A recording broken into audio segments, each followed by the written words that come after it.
Shalom, Bapak Ibu Jemaat GPI Petra Muli Merauke yang diberkati oleh Tuhan kita Yesus Kristus.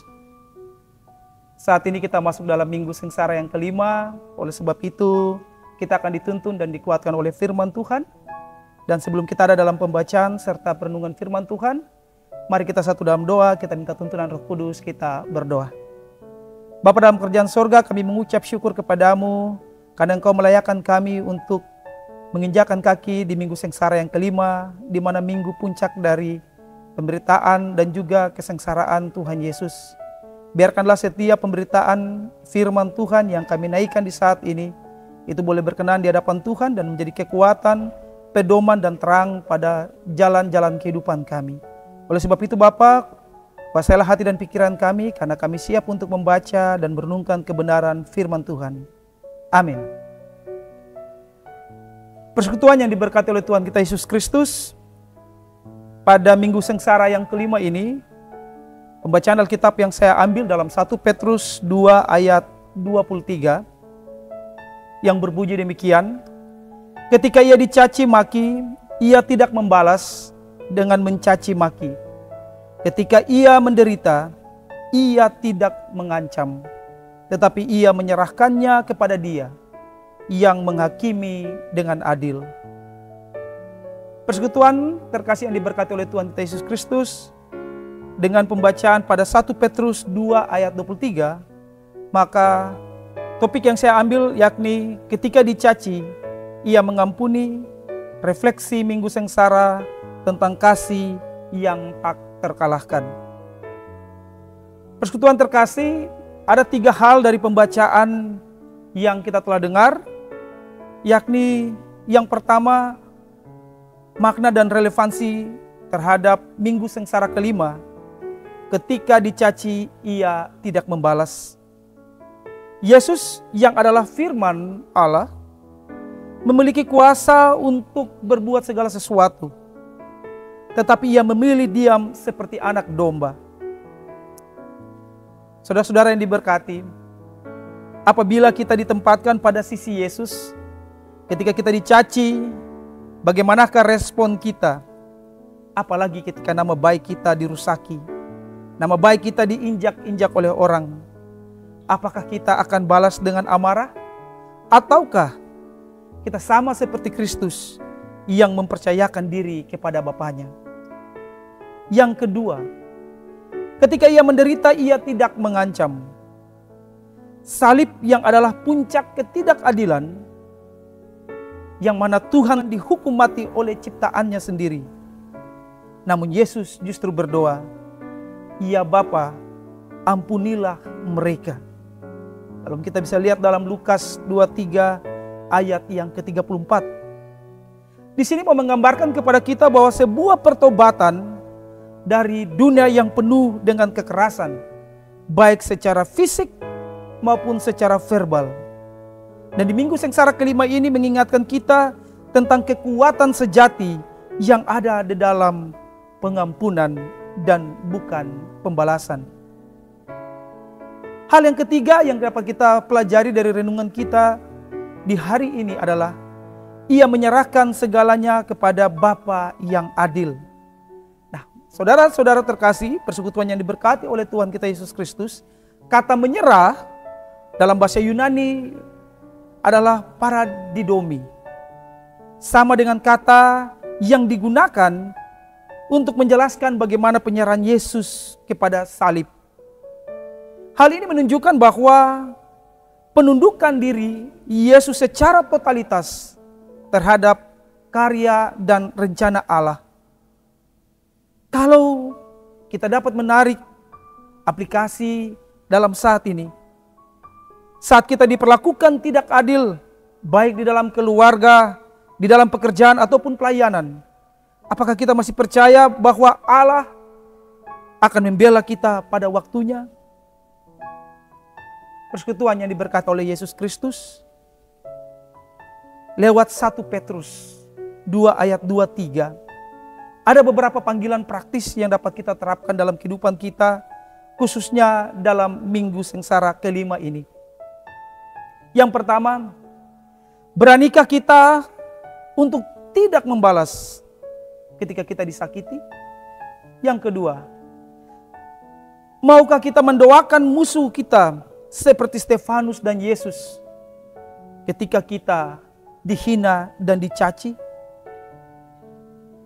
Yang ketiga, percayalah bahwa Allah melihat air mata kita dan akan bertindak bagi yang tertindas. Panggilan praktis ini mau mengajak kita selaras dengan tema pada Minggu Sengsara kelima, yakni bagaimana kita merendahkan diri dan menundukkan diri pada rencana Allah. Kita harus meninggalkan kedagingan kita harus meninggalkan keegoisan kita untuk kita melihat bagaimana karya Allah bekerja dalam kehidupan kita. Persekutuan yang diberkati oleh Tuhan kita Yesus Kristus menutup renungan kita pada Minggu Sengsara yang kelima ini. Ada sebuah kisah yang saya ingin berbagi untuk Bapak, Ibu, dan saudara-saudara. Pada suatu ketika ada seorang pendeta yang baru saja dimutasikan, dan pendeta itu kemudian mendapat tugas di sebuah jemaat yang besar dengan bangunan yang megah. Tetapi pendeta itu datang pada hari Minggu pagi. Dia tidak menggunakan pakaian yang rapi, justru dia menggunakan pakaian yang biasa. Ketika dia masuk dalam gereja itu, dia duduk di bagian belakang. Karena biasanya pada Minggu pagi, orang-orang yang datang ke gereja itu mereka dengan pakaian rapi, menggunakan mobil dan kendaraan yang mewah-mewah. Bapak Ibu bisa bayangkan, si pendeta tadi yang baru ini, yang dimutasikan ke jemaat tersebut, ketika dia duduk di belakang, setiap jemaat yang masuk ke dalam ruangan itu, tidak ada satupun yang menyapa dirinya, ataupun berusaha untuk mendekatkan diri kepadanya. Justru jemaat saat itu melihat dirinya seperti sebuah sampah yang ada di dalam ruangan tersebut.